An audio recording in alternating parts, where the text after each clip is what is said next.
Hello दोस्तों, स्वागत है आपका एक नई कहानी के साथ। बहू को सिर्फ मैगी बनानी आती है। रितिका की नई नई शादी हुई थी।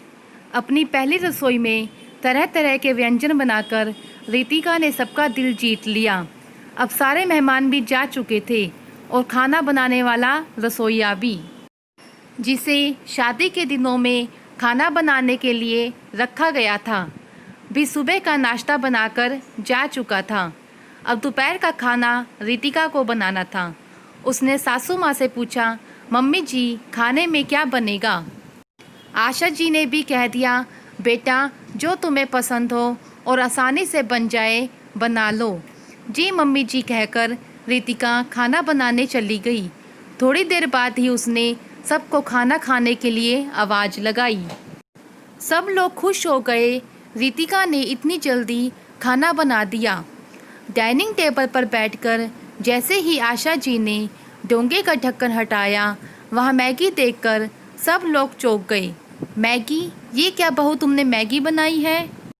जी मम्मी जी, आपने ही तो कहा था मुझे जो आता है और जल्दी भी बन जाए मैं बना सकती हूँ। हाँ कहा था, लेकिन इसका मतलब यह नहीं कि तुम मैगी बना लो। मम्मी जी मुझे सिर्फ मैगी बनानी आती है, रितिका ने बड़ी ही मासूमियत से जवाब दिया। क्या? फिर से घर के सब लोग एक सुर में चौंके। बहू को सिर्फ मैगी बनानी आती है, सोच सोचकर आशा जी हैरान परेशान होकर कभी अपने बेटे को देखती तो कभी अपने पति को। तभी अचानक से बोली, लेकिन बहू अगर तुम्हें कुछ और बनाना नहीं आता तो उस दिन पहली रसोई में इतना खाना तुमने कैसे बनाया?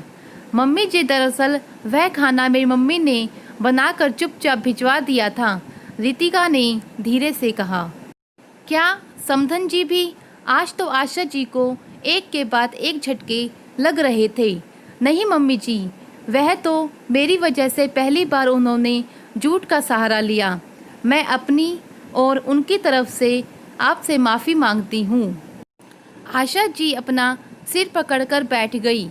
बाकी सब लोग इस समय अंकुश को ऐसे घूर रहे थे जैसे पूछ रहे हो कि लव मैरिज तो कर ली, परंतु इतनी बड़ी बात तो बता दी होती कि तुम्हारी पत्नी को खाना बनाना नहीं आता।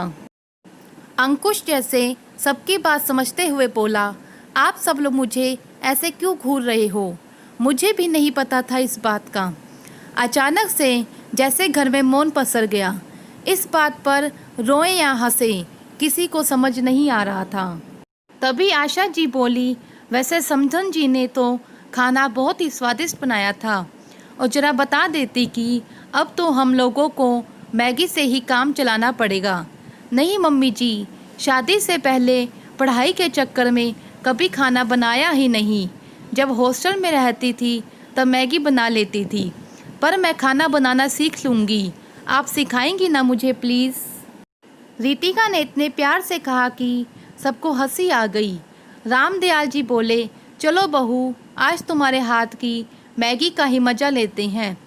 उनकी इस बात पर टेंशन वाला माहौल हंसी खुशी वाले माहौल में बदल गया।